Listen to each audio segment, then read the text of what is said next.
Ganyan! Ganyan! Wow! Woohoo!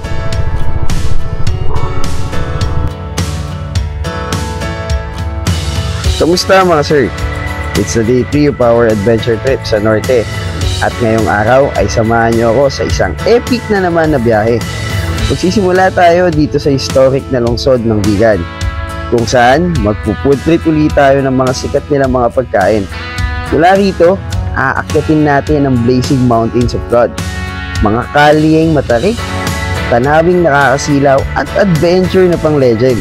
At syempre, tuloy-tuloy na yan hanggang sa magaspang pero napakagandang probinsya ng Abra. Kaya higpitan ng helmet, paandarin ng makina at sabay-sabay nating tuklasin ang ganda ng Norte. Tara, let's go!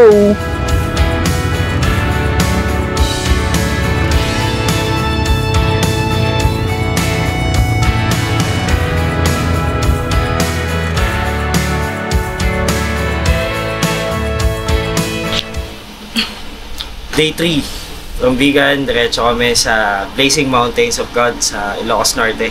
Then after nun, babalik kami paikot naman, going to Abra where we will stay ng 3 nights. 3 nights. Okay, let's go!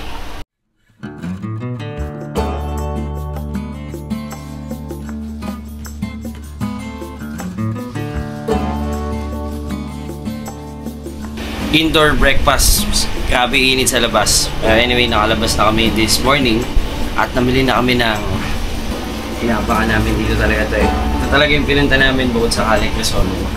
Yung kanilang vegan longganisa at saka Ilocos Bagnet. So, natry din namin ito nung nag-North Loop kami. It was suggested by one of the locals na nakakwentuhan ko. Yung Irmas Bagnet.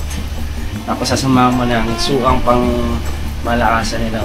Sukang Ilocos. Patay na naman. May breakfast na, may lunch na.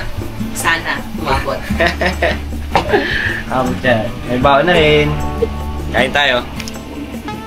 What's up mga sir? But for today, it's the day 3 of our adventure dito sa Norte. Papunta naman tayo ngayon ng Ilocos Norte. Sa basic mountains of God. So walang makita talaga actually. Silip na tayo doon tayo nagpaplan ng pagkain.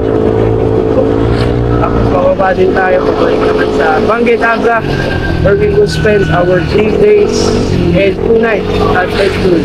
Then Friday tayo doon. Maraming activity na nag-aamag natin doon na nakabook na at this point. So it's either make it or break it ang datingan. Like it that. Wow!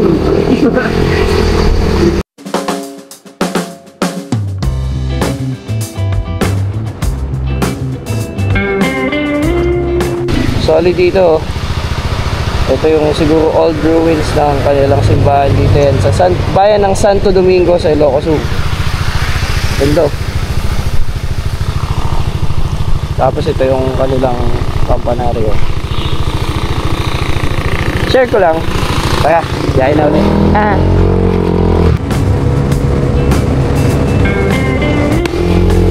Kayang pagdating sa bayan ng San Juan, Ilocos Sur.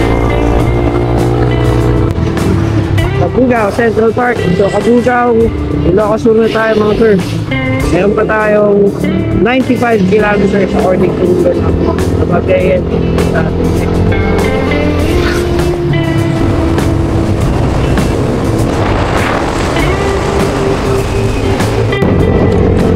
at ganun-ganun na lang. Maligayang pagdating sa bayan ng Ilocos Norte.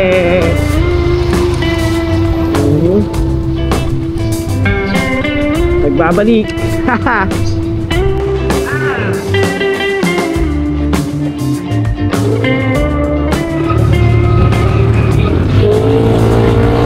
Yan mga sir, mamaya dyan tayo pupunta.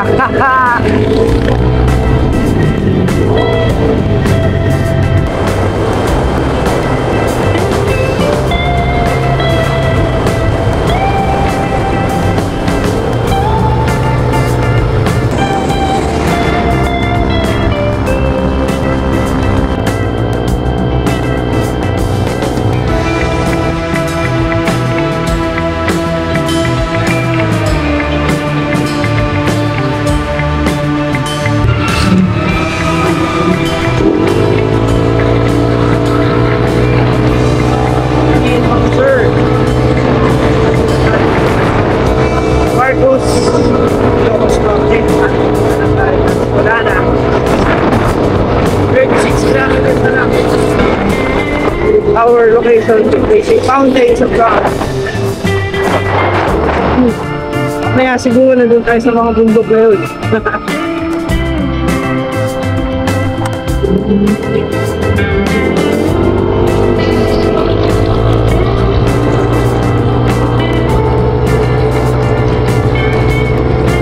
Grabe talaga yung mga pagalitan ko sa ito.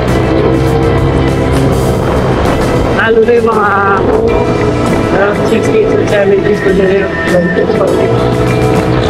Woo! Maligaya ang pagdating sa bayan ng Sorsogon, Ilocos Norte. Ito na yung last town ng Ilocos papunta doon sa Blazing Mountains of God, which is actually nakakasakop talaga yung Apayao province of mountains sana hindi ulan yung natatanaw ko from our location. Kakasabi ko lang na sana hindi ulan yung natatanaw ko. Ayun. Binagsak agad. Tamang silong muna. Hindi ko na alam kung saan tayo. Solsona nga pala to. Oo. Tamang silong lang muna kami dito sa covered court somewhere in Solsona. Yo, what's up mga sir? Nakapapasok nga namin niya sa Solsona Boundary Arc. Sabi ko, parang wala niya natatanong. Ayun naman, hindi na siya tumigil. And these are for almost 2 hours na nakahintulang doon sa covered court sa Kamusulino. Then we decided wait naman, dito naman na kami. Biyahe kami na ilang oras from Manila just visit the Blazing Mountains of God. Sino mag-a-adjust? Wala na kami. Siyempre, wala makakapigil sa atin. Gamit ang kapote at sinelas. Sana, ayan lang. Tama ano lang, pacing na safe lang. Go! Sana success! Ayun, hindi nasikipan yung hook ng cellphone. Kuya, nalaglag.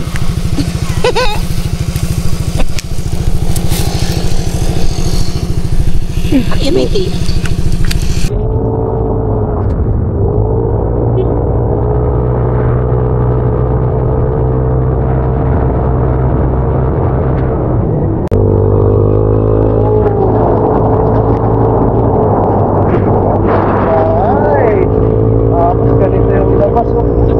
Napasarap mag-jogging sa umaga dito. Wow! Woohoo! Sa'yo mo kami! Punta na kami! Woohoo!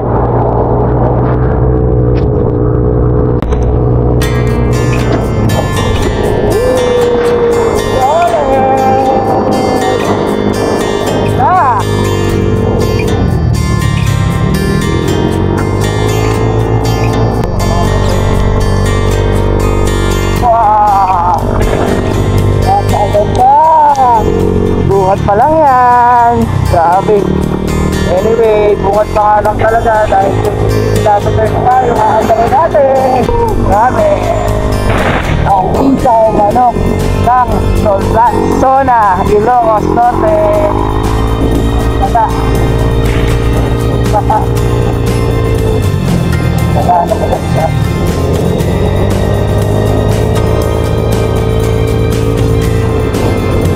Okay.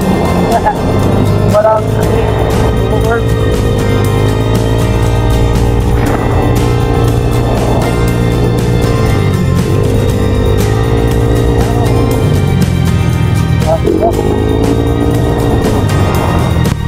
Solid. To the left, to the right, lahat. Panalo.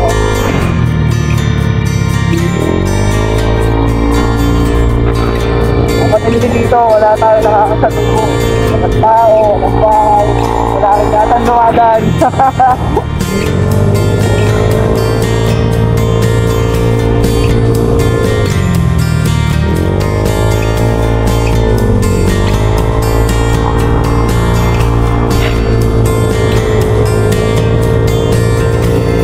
Woo! Grabe! ang lamig. Ang taas. Ang dami.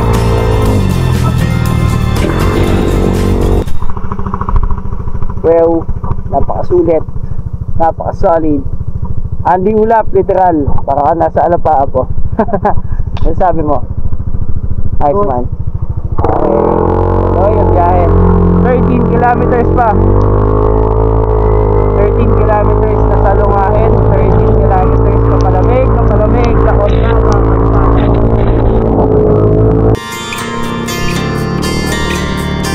konting off-road lang.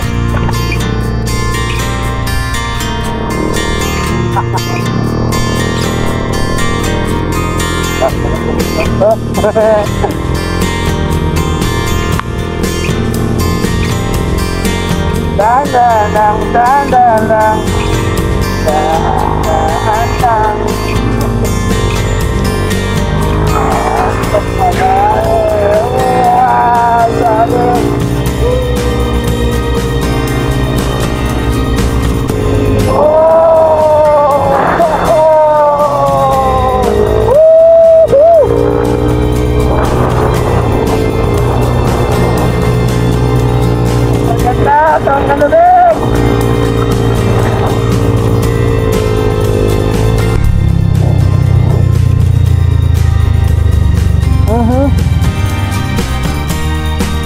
Kalanasan, Apayao. Woohoo!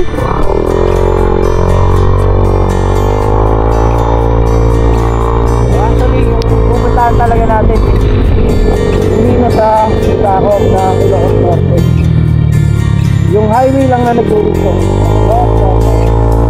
sa province ng Apayao. Sakop na ng Mountain Province. Kaya halos yung tayo kaya susunod natin sa Salada and other mountain provinces na tourist attraction.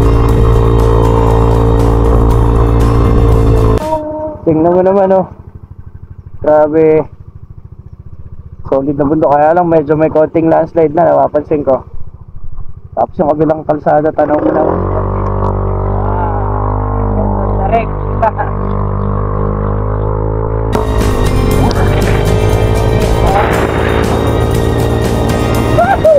Sonyon! Sonyon!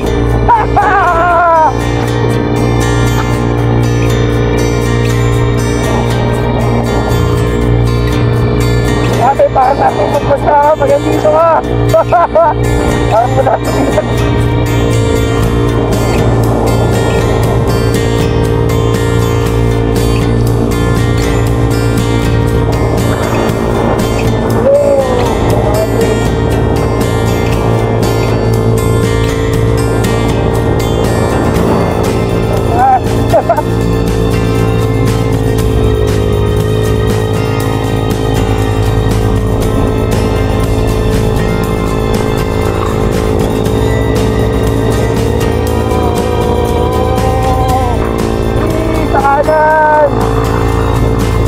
At nandito na tayo sa Blazing Mountains of God.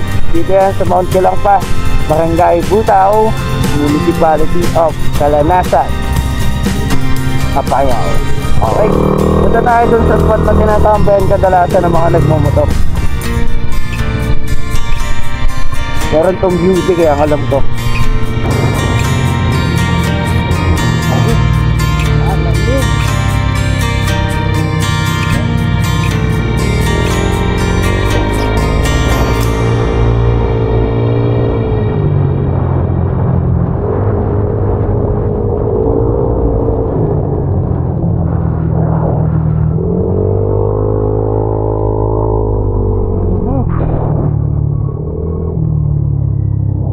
Sila po, Apayao Trail. Sa mga mahilig mag-hike.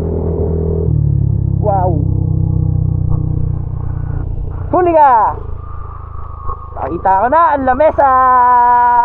Nya! Wow! Woohoo! Napakalamig. Palit muna kami ng outfit namin from Capote to Jacket ulit. Tingnan mo naman. Wala akong makikita kundi puro hamog. Pero ito yung sikat na tambayan dito ng mga nag-iigat dito sa Blazing Mountains. Ito yung solid na pinagkapian nila Unico at nila Boss EA Works kasama ang mga tropa pits na kargado. Tayo kargado tayo ng damit. Damit niya. Ayun na nga. So dahil wala kaming makita dito, susubukan pa namin tumbukin doon pababa. Tapos babalik din kami dito para tumambay. Tsaka pag tumila na ng konti yung ulan. Ayos-ayos lang muna ng gamit. Sayang oh, dito sana yung magandang spot eh. Dito sana kami magla-lunch. Pero anyway, okay na rin. Ang mahalaga na puntahan, yun. Malayo ba naman ang biyahe.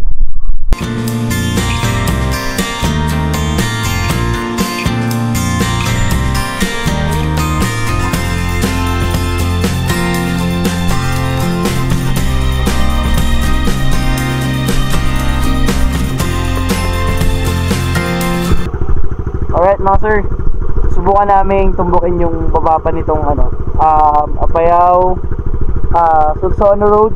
Titingnan namin kung anong meron. Kapag wala pa rin kami makita dahil sa hamog, ayun, saka tayo pabalik dito, pabalik ng Bangged, Abra, where we will stay for 3 days and 2 nights. Let's go!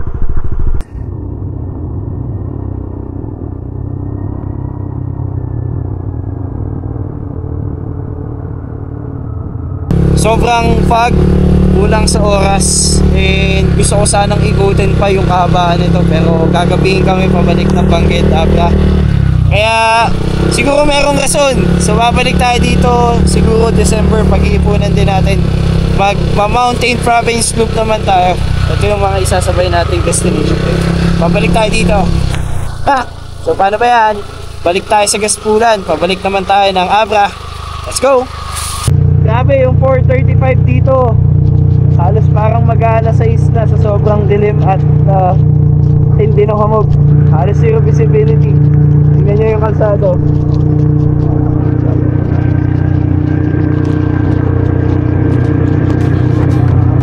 Sobrang lamig.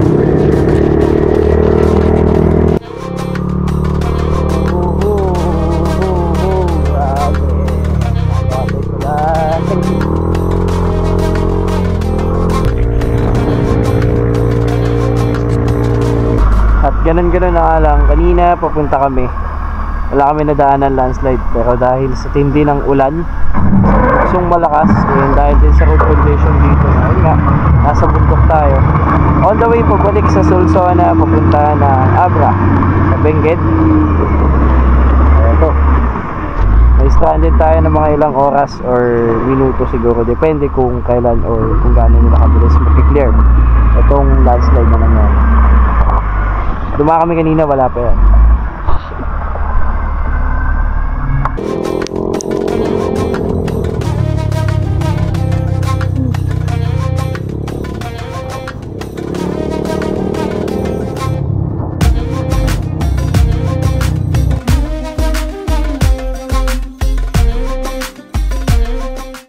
Dahil sa weather condition, ginabi na kami papunta sa Abra.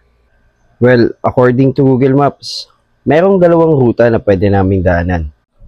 Yung isang ruta ay dadaan ka pa ng Bigan, which is mas mahaba compare dito sa isang tinuturo sa may area ng Nueva Ecija.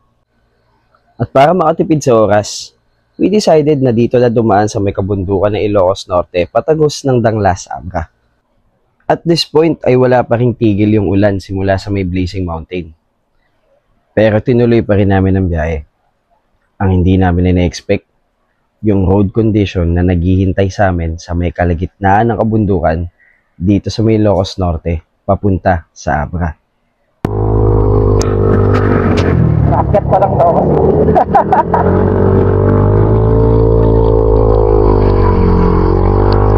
Grabe lamig.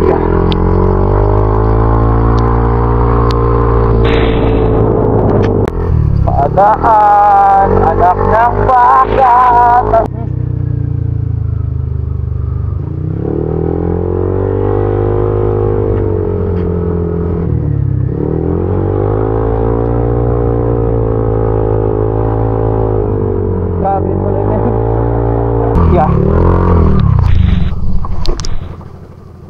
Baba, Victor.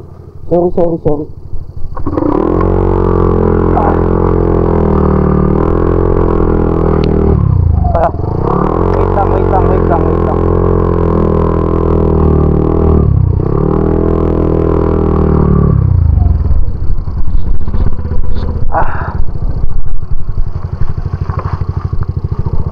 Wait lang. Sorry. Wait lang. Sasampa ko lang doon sa isa.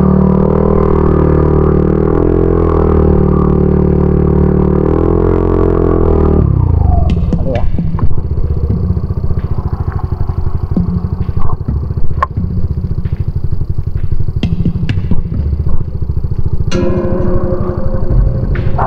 Okay ka lang.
Daan. Ay, ito.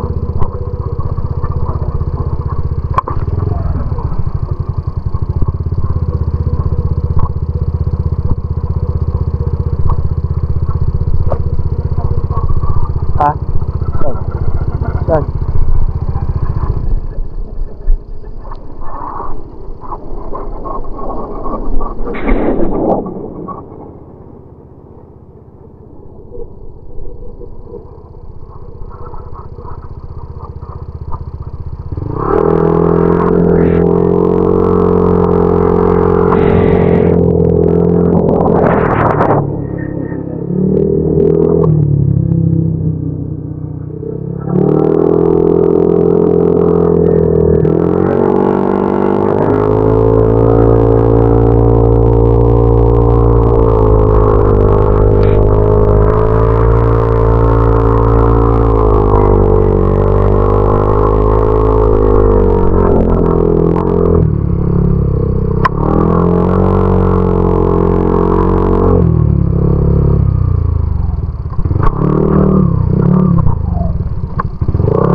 Tapos dito sa may batuan.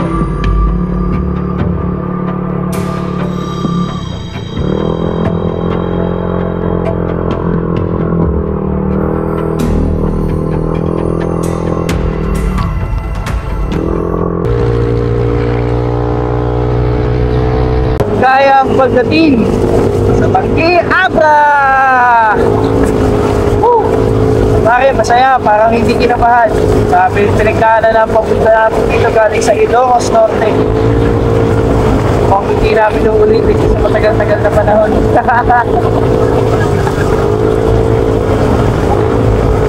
Sabi, kung alam ka lang, ilang landslide yung pinagdaanan namin. Sa alanganing lugar, sa tuktok ng bundok, walang kailaw-ilaw, hindi ilaw ng bundok. Lesson to be learned. Dapat sa susunod, masyado kang malapit.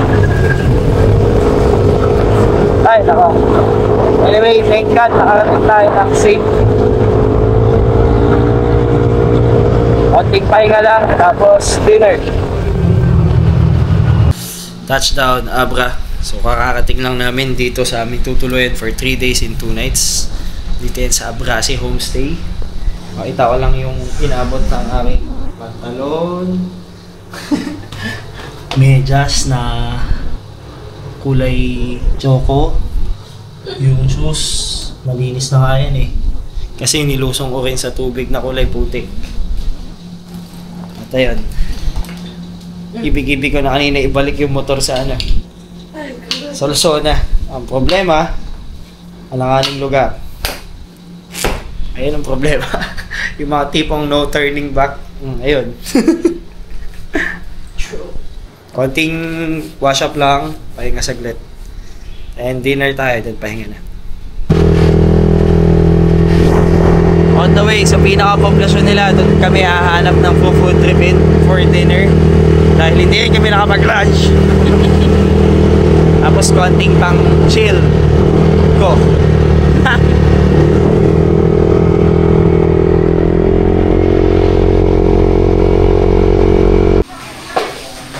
Dinner time. Buti may inabutan pa na bukas.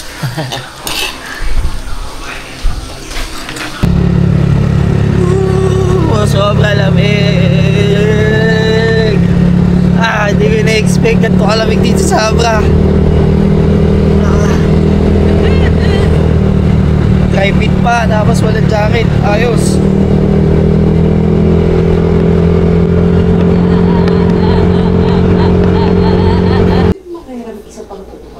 Finally, magagamit na rin kita.